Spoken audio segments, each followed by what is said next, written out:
It's time for the RMAC Radio Show, featuring all the latest information from around the Rocky Mountain Athletic Conference. The RMAC is a proud member of NCAA Division II. Now, here's your host, Eric Danner. Welcome to the RMAC Radio Show, week number 19 of the 2012-13 season. My name is Eric Danner. Big show planned for you today. We got men's basketball starting things off in just a few minutes.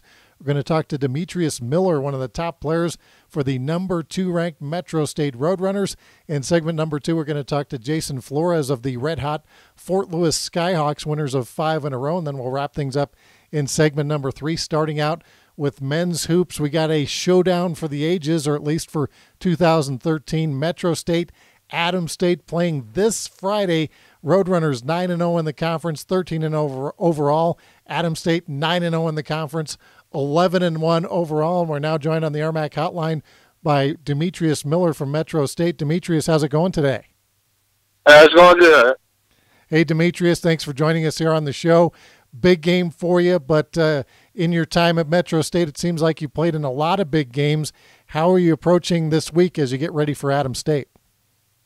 We're just preparing like any other game. You know, we're going to go out and we're going to play as hard as we can. We're going to put in the right preparation until game time and see where it takes us. Demetrius Miller of Metro State currently averaging 14.5 points per game, second on the Roadrunners in scoring. That's good enough for 13th in the RMAC. Demetrius had a chance to check you guys out this past weekend against Colorado Mines, a big victory in Golden. And having seen you guys several times last year, it seems a lot of the guys are back, including yourself. The one guy you're missing is Reggie Evans from last year, but it seems like McCarron has really stepped in. He's not exactly Reggie Evans, but it seems like he fits right in with your team chemistry. Is that fair to say? Yeah, it is. When Mitch is on the floor, it brings another scoring threat as well as he's a good passer and rebounder, so he's a triple threat. So that leaves a lot of open shots for guys like me and Brandon, so it really helps us out a lot on the floor. Demetrius Miller's a 6'1 guard, 185 pounds, out of Flint, Michigan, playing for Metro State. And Demetrius, you're currently shooting 50% from three-point land. That's good for 4th in the RMAC. Also shooting .534 field goal percentage for a guard. Pretty unusual when you look at it, 7th in the RMAC. And also Jefferson is right up there in field goal percentage. How is it that your guards have such a high field goal percentage? It's just because our team this year, we are very unselfish. So a lot of our shots are coming off penetration and kicks and wide open looks. So getting a lot of wide open looks this year more than last year. Last year we were more of an ISO team. So the statistics show that we're getting a lot of open shots and being a better team. Metro State this past weekend, they defeated Colorado Christian 80-43, and then they beat Colorado Mines 77-61. It was the Orediggers' first regular season loss, I believe, in 23 games. In the second half, Demetrius, you guys really were able to take it to them. It was pretty close there in the first half. What happened in that second half against Mines that allowed you to go on that run and win rather handily?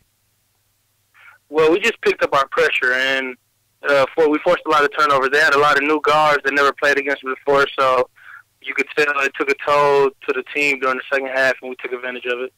Talking to Demetrius Miller, and last year you guys beat Colorado Mines in the Sweet 16 and made it to the Elite 8 in a game that was very close against a team from Alabama. Could have gone either way, and who knows what would have happened after that. How much did that loss in the Elite 8 to sit with you guys in the offseason, and how much is that motivating you through this entire season?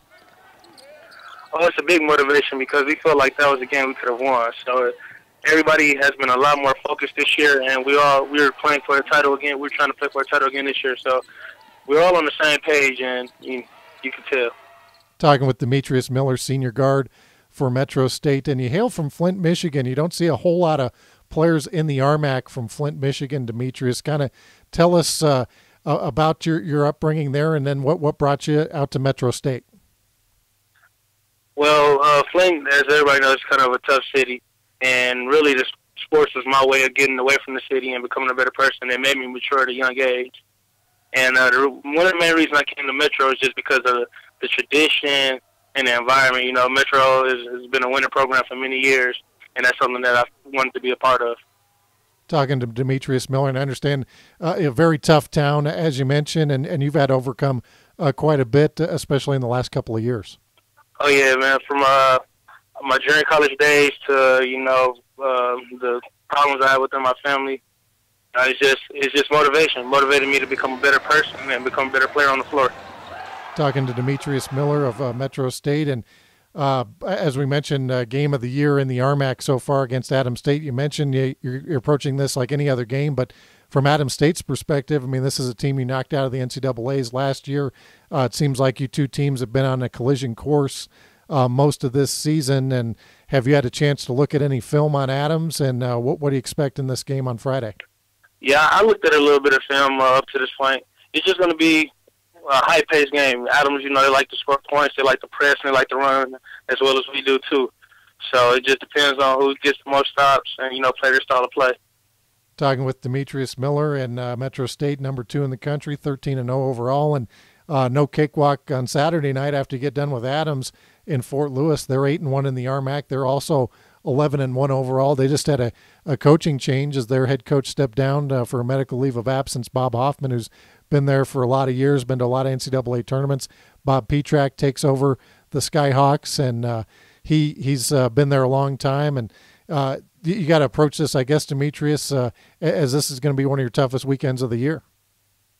Oh, yeah, of course. I mean, we have 2 ranked opponents coming into our gym. So this week we have to be on our A game more than any other week. We're playing 2 very good teams. And when you play good teams, you have to be on point at all times. Well, hey, Demetrius, we want to thank you for taking some time out, and good luck the rest of the way. All right, thank you. Nice being on. Hey, that is Demetrius Miller, one of the top players in the RMAC this year, and having a chance to see them this past weekend against Colorado Mines. Boy, they can really get up and down the floor. They do that pressure defense that Metro State is known for with head coach Derek Clark, and they can score a lot of points in a hurry. And Jonathan Morse, Trevor Wages, that matchup that's kind of neutralized a little bit because the 2 big guys kind of canceled each other out, so it was up to the guards. And Miller scored 20 points, and Jefferson, he's a great guard. McCarron, what a great addition he's been from Australia. Nicholas Kay playing really well for Metro as well, so they are a tough team to beat, but they're going to have to face one of the top players in the RMAC this weekend. Our RMAC Baden Player of the Week goes to John Jackson on the offensive side of the ball for Adams State. He's out of Chandler, Arizona. Gilbert Community College had 58 points on the weekend, 29 per game, and 2 home wins against Western New Mexico and Highlands against Western New Mexico. He was 7-12 from the field for 26 points. And on Saturday night against Highlands, he had 29. So a big weekend for John Jackson, the Offensive Player of the Week. Defensive Player of the Week goes to Trevor Wages, who we just talked about from Colorado Mines. He averaged 14.6 rebounds. And on the defensive side of the ball, he had 5 steals, 2 blocks against Regis in their win, and then had 2 steals against Metro in the loss. So congratulations to those 2 are RMAC Baden Players of the Week. For more on what happened this past weekend, let's head over to Haley Lewis, who has our RMAC recap. Thanks, Eric. In men's hoops, Metro State continued its win streak, now with a perfect record of 13-0. On Friday, the Roadrunners beat out Colorado Christian 80-43. Brandon Jefferson scored 19 points, and Jonathan Morse earned a double-double with 15 points and 12 rebounds. On Saturday, Metro traveled to the Colorado School of Mines as Demetrius Miller and Jefferson each poured in 20. Final score 77-61. Adams State hosted Western New Mexico on Friday, where in the first half they fell behind by 12 points. The Mustangs' Chad Carter erupted for 29 points in the game, but the Grizzlies flourished in the second half thanks to Jonathan Jackson's 22 points. Kamen Pruitt also did his part, earning a double-double with 13 rebounds and 11 points. ASU gets the comeback victory 87-75. On Saturday, the Grizz dominated on their home court as they beat New Mexico Highlands 92-77. Jackson led the way with 32 points. Highlands also lost at Fort Lewis 81-60. It was the Skyhawks' first win for interim coach Bob Petrak. Fort Lewis then beat Western New Mexico 86-47. Colorado Mesa had 2 big wins this weekend, starting with a 78-61 win over Colorado State University Pueblo. Mesa's Colton Bergen racked up 22 points and 6 boards. On Saturday, Bergen stayed hot, scoring 18 against UCCS. Jeff Hart led the Mavs with 22 points as CMU wins 84-60. The Mountain Lions defended their home court Friday against Western State. Derek White scored 22 points while Jordan Carter and Alex Welsh both earned double-doubles. Final of 78-66. On Saturday, CSU Pueblo took care of the Mountaineers 67-43. T-Wolf Ryan Urel hit 3 threes for 15 points and 9 rebounds. The Colorado School of Mines won a tight one against Regis 72-71. Luke Misch led the Ore Diggers with 21 points. The Rangers bounced back Saturday, winning at Colorado Christian 77-64. Jarrett Green and Demetrius Owens combined for a total of 30 points and 12 rebounds in the game. Black Hills State beat rivals Chadron State 77-61. Yellow Jackets forward Cameron Anderson led the way with 20 points and 12 rebounds. I'm Haley Lewis, and that's the RMAC recap. Thank you, Haley. A big weekend coming up. As we mentioned, Metro State playing host to Adams State on Friday. We got Regis playing host to Fort Lewis. Western New Mexico will host Black Hill State. CSU Pueblo travels to Colorado Christian, UCCS at Colorado Mines, and Chadron State at New Mexico Highlands for our Friday games. For a list of all the games, go to rmacsports.org. As we mentioned, Bob Hoffman taking a leave of absence as he attends to medical issues. We want to wish him a speedy recovery. Fort Lewis now 8-1. Bob Petrak takes over the team. He's been there a long time, doing a good job. His first weekend as the interim head coach, going 2-0. Colorado Mesa now 8-2, right on their heels. Western State 6-4. They lost a game to UCCS, who's now 2-7 on the season in the RMAC. Colorado Mines drops to 5-4 after losing to Metro. They did beat Regis. CSU Pueblo at 4-5. Regis now at 3-6, tied with Black Hills State. Right now, Regis would be the 8th seed in the RMAC tournament. So a lot to square away here as we head to the last 7 weekends of the basketball season. When we come back, we're going to talk to Jason Flores, the head women's basketball coach at Fort Lewis College. You're listening to the RMAC Radio Show.